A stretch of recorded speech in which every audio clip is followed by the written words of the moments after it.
Hello everyone, रुमिस kitchen चेनेलলৈ আপোনালোক সকলোকে আকৌ এবাৰ স্বাগতম জনাইছো আৰু আশা কৰিছো আপোনালোক সকলোৱে ভালে আছে আৰু মইও ভালে আছো। আজি মই কি বনাব ওলাইছো দেখিছে, এটু লোভিয়া হয়। এটু খাই আসলে বহুত বেছি ভাল লাগে আৰু আজি মই এটুৰে ৰেচিপি বনাম। তেনেহলে চাই থাকক ভিডিওটো। প্ৰথমতে এইখিনি মই কুকাৰত দি দুটা হুইসেল মাৰি লম।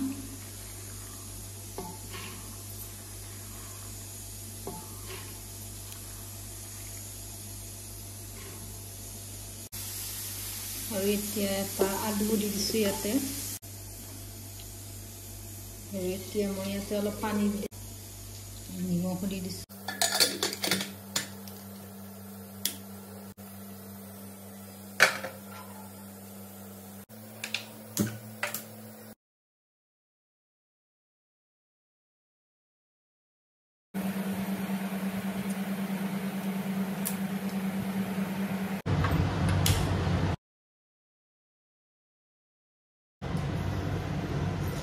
তেলখিনি গৰম হৈ গ'ল, ইয়াতে কেইটামান পাঁচফোৰণ, শুকান জলকীয়া আৰু তেজপাত দি দিছো আৰু এতিয়া কাটি থৈ দিয়া পিঁয়াজখিনি দি দিছো।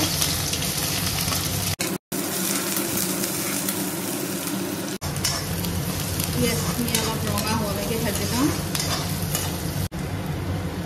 পিঁয়াজখিনি খুব ধুনীয়াকৈ ভজা হৈ গৈছে আৰু এতিয়া ইয়াতে খুন্দি থৈ দিয়া আদা, ৰচুন, জলকীয়া আৰু অলপ পিঁয়াজো দিছিলোঁ, এইখিনি খুন্দি লৈছিলোঁ ধুনীয়াকৈ, এইখিনি দি দিছোঁ।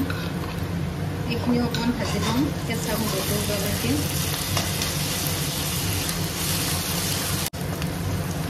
আদা ৰচুনখিনি খুব ধুনীয়াকৈ ভজা গৈছে। এতিয়া মই ইয়াতে মছলাখিনিও দি দিছোঁ।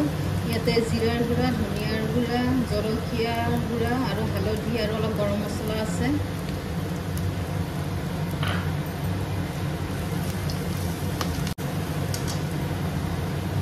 এতিয়া কাটি থৈ দিয়া বিলাহীখিনি দি দিছোঁ।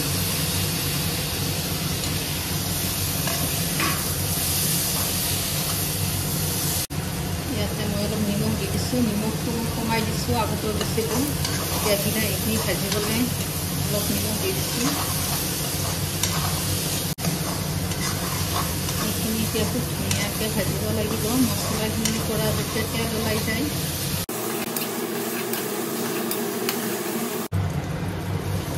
পৰা খুব ধুনীয়াকৈ তেল এৰিছে, দেখিছে খুব ধুনীয়াকৈ তেল ওলাইছে। আৰু মই এতিয়া ইয়াত বইল কৰি থৈ দিয়া লোভিয়াখিনি ইয়াতে দি দিম। খুব ধুনীয়াকৈ সিজি গৈছে।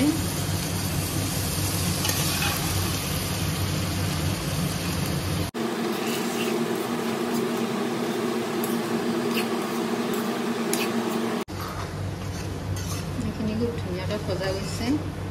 এতিয়া মই ইয়াতে অলপ গৰম পানী দি দিম। এইখিনি পানী মই বইল কৰি থৈ দিয়া পানীখিনি দি দিছোঁ।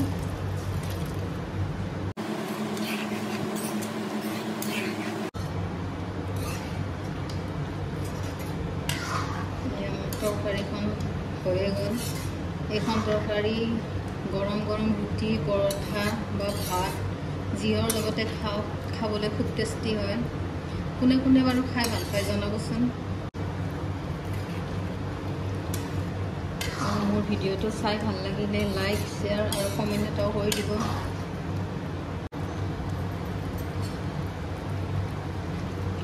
যিসকলে মোৰ ভিডিঅ'টো নতুনকৈ চাইছে, মোৰ চেনেলটো ছাবস্ক্ৰাইব কৰি দিব।